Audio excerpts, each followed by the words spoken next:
নমস্কার বন্ধুরা, অর্ণব কিডস চ্যানেলে সবাইকে স্বাগত। চলে এসেছি আজকে জমজমাট একটি রেসিপি নিয়ে। দেখুন, শীতকাল মানেই মটরশুঁটি, আর মটরশুঁটি দিয়ে মটরশুঁটির পরোটা বানাবো না তা হয়? তার জন্য আজকে আমি বানিয়ে নিলাম আটা দিয়ে মটরশুঁটির পরোটা। তাই আপনারা স্কিপ না করে পুরো ভিডিওটা দেখতে থাকুন আমি কিভাবে এই মটরশুঁটির পরোটাটা বানাই।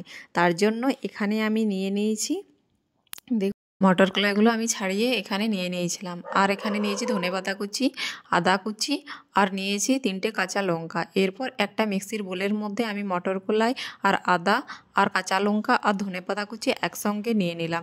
এরপর এটা দিয়ে আমি একটা স্মুথ পেস্ট কিন্তু বানিয়ে নেব। দেখুন, আমি মিক্সির ঢাকাটা ঢেকে দিলাম। এরপর একটা স্মুথ পেস্ট বানিয়ে নিয়েছি। দেখতে পাচ্ছেন আমি ঠিক এরকমভাবে পেস্টটা বানিয়েছি, একটু পাতলা মতো হয়ে গেছে। এরপর এখানে আমি গ্যাসের মধ্যে প্যান বসিয়ে দিয়েছিলাম, দিয়ে দিয়েছি ঘি। 1 টেবিল চামচ মতো ঘি এখানে আমি দিয়ে দিলাম। ঘিটা মেল্ট হওয়া পর্যন্ত অপেক্ষা করলাম। ঘিটা কিন্তু মেল্ট হয়ে গেছে। এরপর এখানে দিয়ে দিলাম 1 চামচ মতো হিং। প্রায় টেবিল চামচের 1 টেবিল চামচ হিং এখানে আমি দিয়ে দিয়েছি।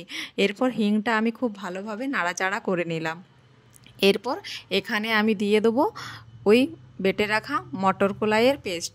দেখুন, মটর কলাইয়ের পেস্টটা আমি এখানে দিয়ে দিলাম। এরপর খুব ভালোভাবে আমি কিন্তু নাড়িয়ে চাড়িয়ে এটা একসঙ্গে মিশিয়ে নিলাম। আর দিয়ে দিলাম স্বাদ অনুযায়ী লবণ, আর দিয়ে দেবো অল্প পরিমাণে চিনি, তাহলে টেস্টটা কিন্তু খুব সুন্দর হয়। এরপর খুব নাড়িয়ে চাড়িয়ে এটা কিন্তু আমি মটর কলাইয়ের পুরের আকারে রেডি করে নেব। দেখুন, একটা সুন্দর পুর আমি বানিয়ে নেব।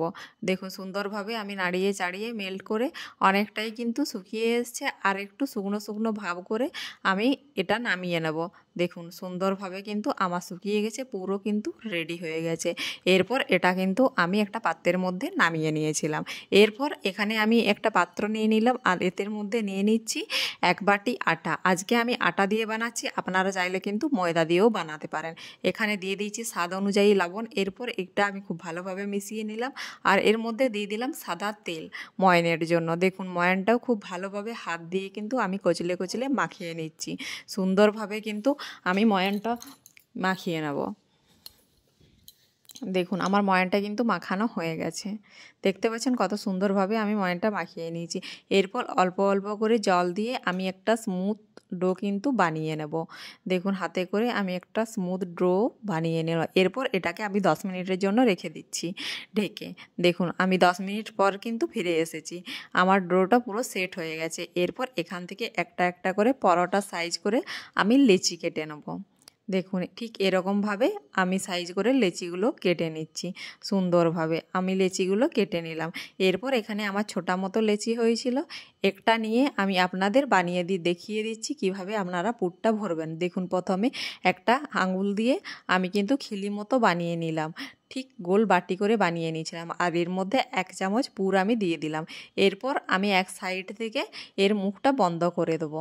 দেখুন, এক সাইড থেকে মুখটা বন্ধ করে দিলাম। তারপর এখানে নিয়ে এসে আমি ঠিক এরকমভাবে ধরে ঘুরিয়ে মুখটা বন্ধ করে নিলাম। আমার কিন্তু পুর ভরা রেডি হয়ে গেছে। এরপর হাতে করে অল্প পরিমাণ ঘুরিয়ে আমি চেপে দিলাম। আর কিচেন স্ল্যাব পরিষ্কার করে এর মধ্যে অল্প পরিমাণে আটা ছড়িয়ে নিলাম। এরপর ওই লেচিটা নিয়ে সুন্দরভাবে আমি বেলে আপনাদের দেখিয়ে দিচ্ছি। দেখুন, আমি গোল মতো করে পরোটাটা মেলে নিলাম। দেখতে পাচ্ছেন কত সহজেই কিন্তু বেলা হয়ে যাচ্ছে, আর একটুও ফেটে কিন্তু বেরিয়ে যায়নি। দেখুন, আর পুরটাও কিন্তু সুন্দরভাবে পুরো পরোটার মধ্যে মেল্ট হয়ে, ঠিক এরকম সাইজ করে আমি কিন্তু পরোটাগুলি সব মেলে নেব।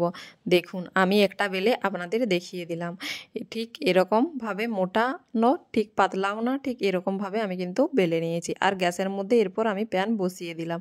এরপর ওই প্যানের মধ্যে দিয়ে দিলাম পরোটা। দেখুন, পরোটাটা উল্টে পাল্টে খুব সুন্দরভাবে আমি কিন্তু সেঁকে নেব। দেখুন, দুটো পিঠ কিন্তু আমি খুব সুন্দর করে উল্টে পাল্টে সেঁকে নিচ্ছি। এরপর আমি এর মধ্যে দিয়ে দেবো 1 চামচ সাদা তেল। আমি আজকে সাদা তেল দিয়েই পরোটাটা ভাজবো। আপনারা চাইলে কিন্তু এখানে ঘি দিয়েও ভাজতে পারেন, তাহলেও কিন্তু খেতে সুন্দর লাগবে। দেখুন, আমার পরোটাটা কিন্তু দুটো পিঠ সুন্দরভাবে আমি সেঁকে নিয়েছি। এরপর 1 চামচ তেল এখানে আমি দিয়ে দিলাম। এরপর তেল দিয়েই হালকা ব্রাউন কালার করে ভেজে নিলেই কিন্তু আমার মটরশুঁটির পরোটা কিন্তু রেডি। দেখলেন, এটা বানানো কিন্তু খুব সহজ। আপনারাও কিন্তু অবশ্যই বাড়িতে বানিয়ে দেখতে পারেন। খেতে কিন্তু অসাধারণ লাগে। দেখতে পাচ্ছেন কত সুন্দরভাবে পরোটাটা কিন্তু ফুলে গেছে। আমার কিন্তু একটা পরোটা রেডি হয়ে গেল। ঠিক এরকমভাবেও আরেকটাও পরোটাও কিন্তু আমি বানিয়ে নেব। দেখুন আমি পরোটা দুটো বানিয়ে আপনাদের দেখিয়ে দিলাম। আপনারা ঠিক একই রকমভাবে বানিয়ে নেবেন। দেখবেন খেতেও খুব সুন্দর লাগবে আর বানাতেও খুব সহজ লাগবে। দেখুন আমার পরোটাগুলো কিন্তু সব আমি রেডি করে নিচ্ছি ঠিক একই রকমভাবে। দেখুন আমার সব পরোটাগুলো কিন্তু হয়ে গেছে। দেখতে পাচ্ছেন দেখতে কত সুন্দর লাগছে। আর আমি ফোল্ড করে দেখিয়ে দিচ্ছি ঠিক কতটা সফট হয়েছে আর কতটা খাস্তা হয়েছে। দেখুন আমি সুন্দরভাবে কিন্তু ফোল্ড করে নিলাম। দেখুন ফোল্ড করে কিন্তু আপনারা দেখে অবশ্যই বুঝতে পারছেন যে কতটা পরোটাটা সফট হয়েছে। আর ছিঁড়েও আমি আপনাদের দেখিয়ে দিচ্ছি। দেখুন পুরটা কত সুন্দরভাবে মেল্ট হয়ে গেছে। যদি আমার রেসিপিটি ভালো লেগে থাকে অবশ্যই আমার চ্যানেলটিকে সাবস্ক্রাইব করে দেবেন এবং লাইক ফলো শেয়ার কমেন্ট করতে একদমই ভুলবেন না। ফিরে আসছি নিত্য নতুন রেসিপি নিয়ে।